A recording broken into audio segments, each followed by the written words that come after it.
তারেক রহমানের সাথে বৈঠক হচ্ছে 13 তারিখ সকালে।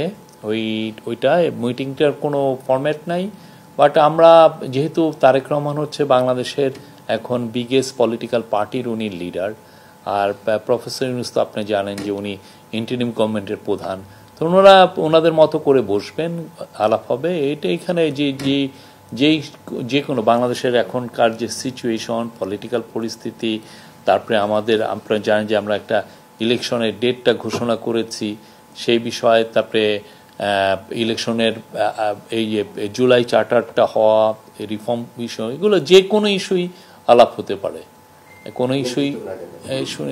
বাট মিটিংটা 13 তারিখ সকালে হচ্ছে, এইটুকু বলতে পারি। কি আলাপ করবেন এটা ওনারা ডিসাইড করবেন। কালকে উনি চাথাম হাউজে যাবেন, ওইখানে একটা মিটিং আছে, 2 দফা মিটিং আছে। একটা চাথাম হাউজে উনি একটা অ্যাড্রেস করবেন, আর একটা হচ্ছে যে চাথাম হাউজের ভিতরেই সিলেক্ট গ্রুপ অফ পিপলের সাথে ওনার কথা আছে।